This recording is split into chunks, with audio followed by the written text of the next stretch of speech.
Bonjour bien-aimés dans le Seigneur, nous sommes heureux de vous avoir parmi nous dans ces quelques minutes que nous allons commencer à faire régulièrement, appeler 10 minutes de fortification. 10 minutes de fortification où on va commencer à parler des choses qui seront dans la ligne de nous aider jour pour jour. Chaque jour qu'on va commencer à poster ces vidéos, ça va commencer à nous aider à comprendre d'autres choses. Je suis heureux et dans la joie de vous avoir avec nous. Je suis en train de régler ma lumière pour avoir une bonne image. C'est le vôtre et le berger Gaston Archipchoukou. Que Dieu vous bénisse abondamment. Je suis heureux de partager avec vous ces temps. Prions le Seigneur. Seigneur Dieu, merci parce que toi tu es bon, tu nous as permis, ton Père, de parler de toi en ces temps.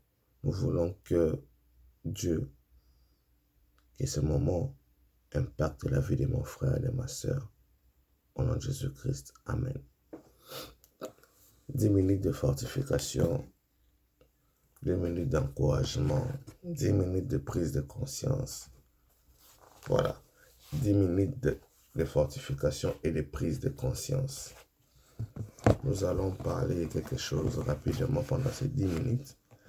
Et là, nous avons la certitude que ça va aider une personne quelque part. Alors, si vous êtes avec moi, je vais vous proposer un texte. Avec ce texte, nous allons essentiellement discuter. Colossiens 3, verset 17. Qu'est-ce que la Bible dit? Colossiens 3, on va ouvrir la Bible rapidement. Colossiens 3, verset 17. Qu'est-ce que la Bible dit dans Colossiens 3, verset 17? Nous allons le découvrir dans un instant. Colossiens 3, verset 17.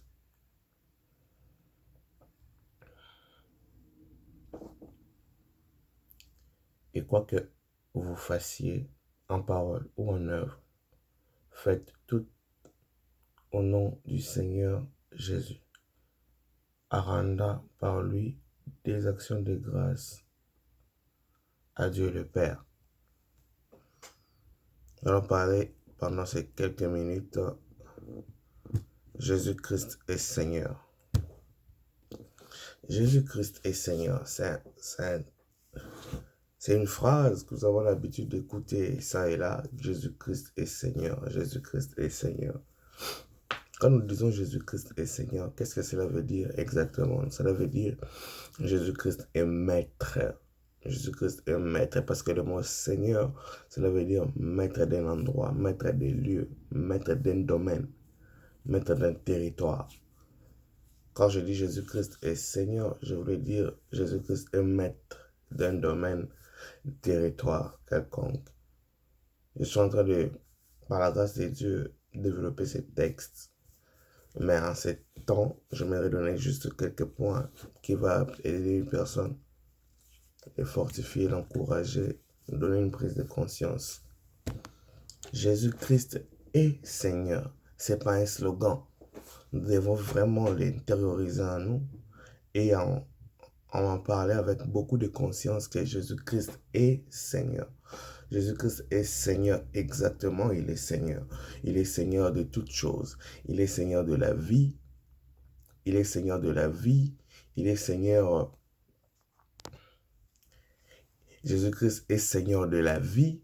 Jésus-Christ est Seigneur de l'espoir. Jésus-Christ est Seigneur de toutes choses. Même là où il y a la mort, il est le maître. Et il doit être respecté à sa valeur. Il y a beaucoup de temps où beaucoup de gens ne respectent pas cela. Ça devient un slogan. D'autres personnes ont Facebook comme leur Seigneur. Ils ne peuvent pas se réveiller sans ouvrir le Facebook. D'autres personnes ont YouTube comme leur Seigneur. D'autres personnes encore ont Instagram comme Seigneur. D'autres ont TikTok comme Seigneur. Parce que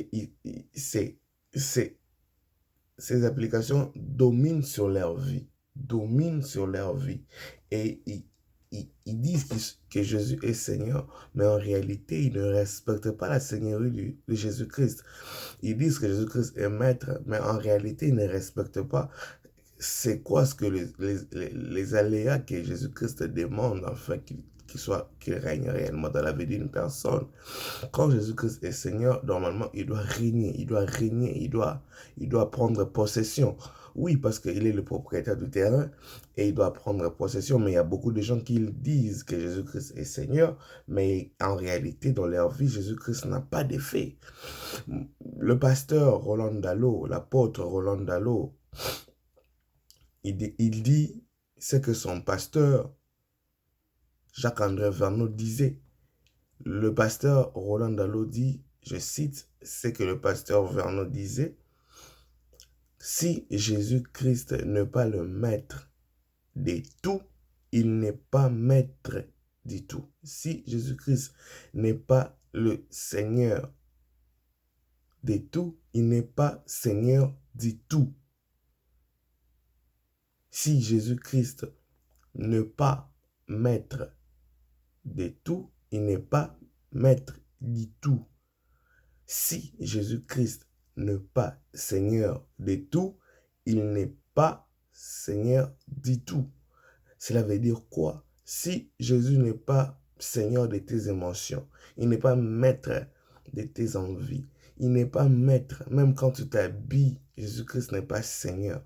Tu ne témoignes de la Seigneurie de Jésus que sur Facebook avec un posteur profil.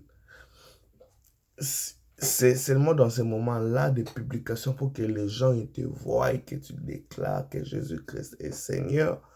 Alors Jésus n'est pas Seigneur du tout. Dans les lieux secrets, là où il n'y a personne, tu ne les témoignes pas.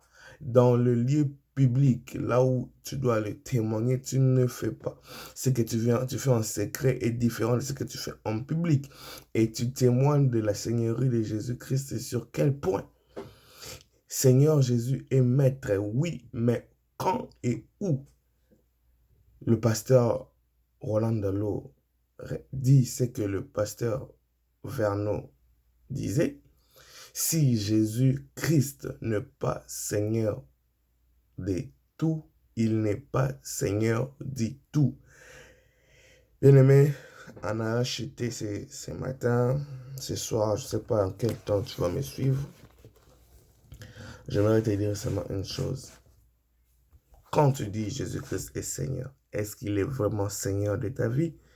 Ou il est juste, voilà, Seigneur, ça fait cool de dire, ça fait chrétien, ça fait genre stylé. Et dans une des prédications du pasteur Atoms, il a dit le mot Jésus-Christ est Seigneur a coûté la vie aux gens. A coûté la vie parce qu'en ces temps-là, c'était l'empereur César qui était maître et Seigneur de toutes choses. Et on voulait commencer à l'adorer dans les églises. Et dans l'église primitive, les apôtres étaient contre cela. Quand ces gens disaient que César est Seigneur, les apôtres et les autres membres disaient c'est Jésus qui est Seigneur. En fait, c'est de là que cette expression est sortie. Jésus-Christ est Seigneur. Ça a coûté la vie à d'autres personnes. C'est tellement facile de dire Jésus-Christ est Seigneur et passer son temps sur Facebook. Tu n'as pas le temps d'intimité avec ces seigneurs, mais tu dis quand même qu'il est Seigneur.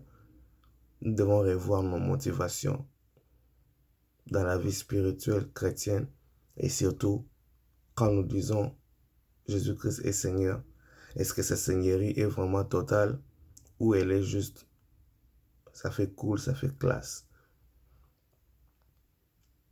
Merci de nous avoir prêté votre attention pendant ces 10 minutes. Nous allons encore revenir sur d'autres vidéos. Que Dieu vous bénisse.